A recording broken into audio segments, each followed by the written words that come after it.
from ground up, then how to scale an SME, what to do to diversify a defense MSME so that you can sustain yourself, how to conduct R&D, and how to do frugal engineering. These were the points that the organizers wanted me to address. And I had 3 points on each of those slides, and it would be good if we could get the slides up because I don't know what I have in my phone is an earlier version of the deck. So I'd like to maybe give them a little time to get it up. But most important, I think, is, yeah, the next slide, please. How do you develop an SME from the ground up, right? So first and foremost, you need a workable business strategy, right? And here, you've already heard all the pitfalls that are there in the defense business. A very small set, like limited quantity orders, long gestation times. So when you are trying to set up an MSME for defense, you have to really think whether this is the right area for an MSME, especially when it comes to products. Now, services is an entirely different game, but all the experience that Tejas has is in building a product company out of India. And this is sort of very different from the work that India is known for services. I think MSMEs providing services is probably a realistic business, but if you have to provide products, then you really have to think. Primarily because we know that a lot of the products that Indian defense buys are foreign products. So really, if you have to get into the product, you have to get in at the design stage with the original equipment manufacturers, right? And because as an upgrade or a retrofit, there are many issues with respect to compatibility. And they essentially make the burden very high. You need to focus on building a world-class team. It's people who will finally carry the business. There are 2 types of people. There are thinkers and there are doers. And you need a healthy combination of both, right? I mean, you don't want people to just come up with ideas and, okay, finally, end of the day, something has to be put out. And you need people with very good execution skills. You also need to seed the company with the right culture and DNA. And that's basically things like the quality, how to take ownership of a problem and deliver it ahead of schedule. None of the conferences I have been to has ever been on schedule. So one can clearly see that we have a long way to catch up with respect to being sort of at par with what the world does. So these are things that we need to have as part of our basic DNA. When we make a commitment to deliver a project at a certain time, the customer is waiting for it, his customers are waiting for it. We just need to deliver. There are no ifs or buts.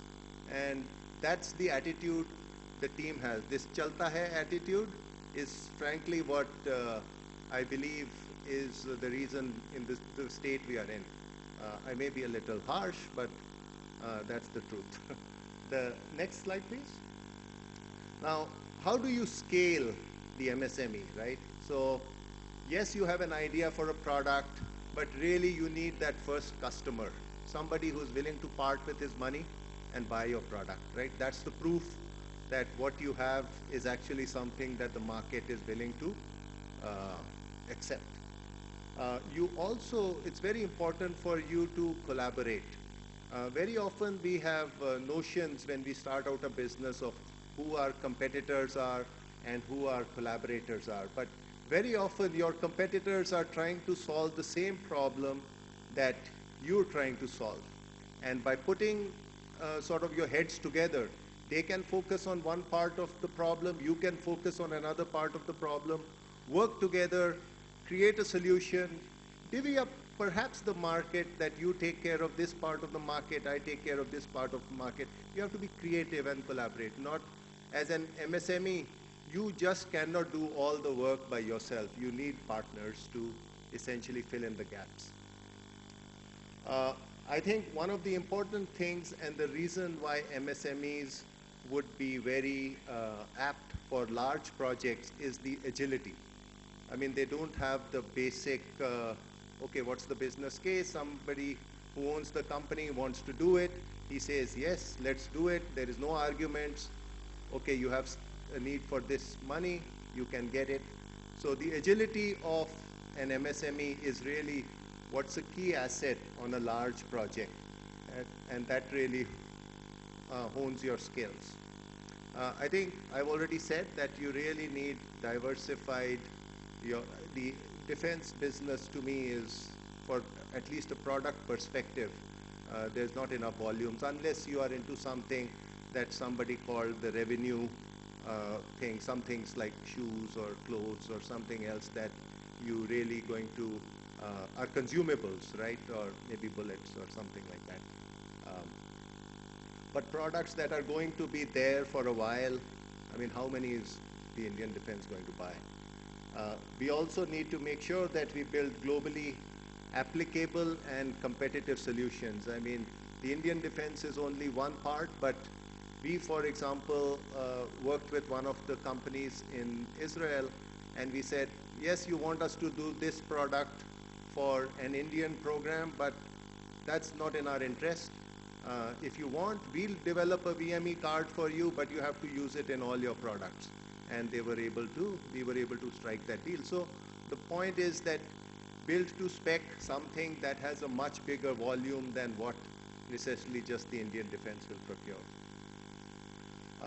For a lot of MSMEs, even in the product business, I think services is something that can sustain you, but I'll caution that this probably only works if you don't have aspirations to be very large, because all the services you provide, one of the things I have against doing services for others is all your work, your creativity, your IPR, somebody else owns, right? You're a e-coolie, right? You're a coolie working for somebody else, just a fancy word for a coolie. But that's fine. If somebody wants to be that, I have no objections with that. But for a product company, you really want to make sure that you control the IPR. Now, when it gets to doing R&D, really the only place where I think small companies can get into the business is if there are inflection points in the industry. So for Tejas, we had a few changes in how networks were being built, which allowed us to get in. Primarily, telecommunications was voice-centric systems, but when it came to data, we were quick to understand that that was the next inflection. We created capabilities in our products to handle data, and that got us partnerships with global OEMs. Another important thing to do R&D is to leverage the academics.